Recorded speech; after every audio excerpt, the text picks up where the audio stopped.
We come to fundamental rights, focused under Part 3 of the Constitution. In American Constitution, they call it Bill of Rights. Of course, if you look at the political philosophy, political scientists, they refer to Magna Carta as the first document on Bill of Rights. Okay, agreed. Then, constitutionalization of this Bill of Rights, they were spread in the form of different statutes, like, something prohibiting, the cruel and unusual punishment, protecting property, ensuring free trial, fair trial, fine. Then development of human rights, 1948. Just look at the charter. Of course, our constitutional fathers. Of course, I take a dig here. One student asked me, "Sir, why you call that fathers of the Constitution? There also you bring that male chauvinism. Why don't you call that mother? Because it is always the mother who gives birth, is it not?" I was taken aback. Look, Sajik, it is always the mother who gives birth to a thing. Such being that, then, whenever you refer to a country in India, you call that she, it is not he. When you say she, then obviously the constitution shall be she only. Such being the case, you should not use the word fathers of the constitution, it should be mothers of the constitution. This was the argument of my beloved student. Of course, today I appreciate his that inquisitive mind. It's beautiful. I complimented him on the particular note. But on the other hand, there is some truth in it. It's just a matter of debate. But we need not attach so much importance to it. Here, fathers of the Constitution refers to the framers of the Constitution. It is just the expression. There is nothing intention to have the masculine thing or feminine thing. No, nothing like that. Here, framers of the Constitution, the persons involved in preparation, drafting, adaptation of this Constitution, the members of the Constituent Assembly. Anyway, the fathers of the Constitution had a great vision. They had already studied all this Bill of Rights, the experiments being done by different constitutions available then, like American Constitution, written Constitution, or unwritten Constitution of UK, or the parts of Australian Constitution. Yes, they had a clear idea. Then they brought this idea of fundamental rights. To my knowledge, for the first time, this expression came to the being, fundamental rights. Why they are fundamental? They are fundamental because without which a human life cannot be a dignified life. If we remember the observation of Honorable Supreme Court, they say human being is above animal being. Human being is above animal being. So our life is not limited to just food, sleeping, and other what we call basic necessities. We go beyond these things. Our requirements are beyond these basic requirements. Then only we call this human life a dignified life. Human life and dignified life. Well, friends, they are so essential for a person.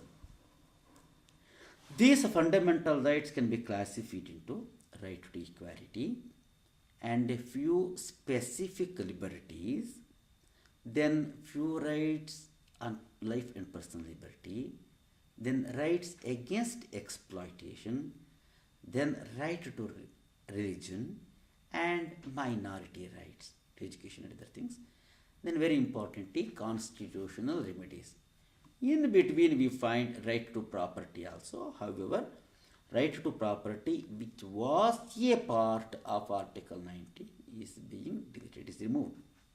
Of course, at different parts of the Constitution, we study that also. Very importantly, we conclude that with constitutional remedies.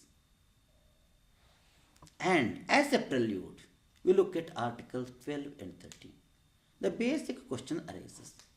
Well, we speak of fundamental rights, fundamental rights. Against whom we can enjoy these fundamental rights? Or else, who is supposed to respect these fundamental rights? For that, we see the state. State and state action, we call it. There is no doubt so far as the government of India and state governments. There is no problem so far as the legislative bodies like parliament and state legislature. They are covered under state. In addition to it, Article 12 clearly includes local and other authorities. Again, the Supreme Court, right from Ajahasya, it has interpreted what constitutes the state. To give simple example, Life Insurance Corporation of India, or a Reserve Bank, a university, they all come under the concept state. And they are not supposed to infringe any one of the fundamental rights enshrined under any article of the Constitution. It is like this. If any institution is established, a specific statute, or that institution is getting substantial fund, the government, or if that institution is performing a substantial function or otherwise a state's function, and if that institution is capable of having its own rules. Now, like that, there are different things, tests. If it passes any one of these tests, that becomes a state. You may ask, sir, explain. I give a simple example. Equality before law and equal subjection to the laws of the land. Then this Article 14. Come to 15 and 16. There shall not be any discrimination on the basis of gender, right? Whether it's education institute, entry into the education institution or employment, right? Take one example. A university. It goes for recruitment drive. Suppose if it discriminates the candidates on the basis of gender, here I am not using the word sex. It is there in the Constitution. But I am of the opinion, it is my personal opinion, that the word gender is more suitable than the word sex for two reasons. Reason number one, the word sex has got different other meanings also. Secondly, if you look at the present development going on, we are under a constitutional obligation, not just legal, constitutional obligation to give due justice to transgender people also. Therefore, to me, the word gender is more appropriate than the word sex. I think Parliament should take note of it and amend the Constitution on this. That will solve a lot of problems. And one more thing, the word gender is more sophisticated, more polished than the word sex. This is my personal opinion. Whatever it is, suppose if the university goes for a discriminatory treatment on the basis of gender, the candidate can go to the court of law. Look, sir, how is it possible? Yes. A candidate can go to the court of law either under Article 32 or 226. 30 to the Supreme Court or 226 to the High Court. Yes, the court will question. Then can the university say, sir, this equality principle and other things are applicable only to the government, not to me? No. University is also a state for the purpose of the fundamental rights. Similarly, any other institution which comes under the concept state, S-T-A-T-E, they shall respect the fundamental rights. They recognize fundamental rights. Okay. Then when we come to Article 13, very important article wherein if any law is made by the government, if it is inconsistent with the constitution, that becomes void, that becomes unconstitutional. There are hundreds of examples wherein the Supreme Court as well as High Courts have declared the laws as unconstitutional per se, or sometimes some provisions as unconstitutional. It's a beautiful thing.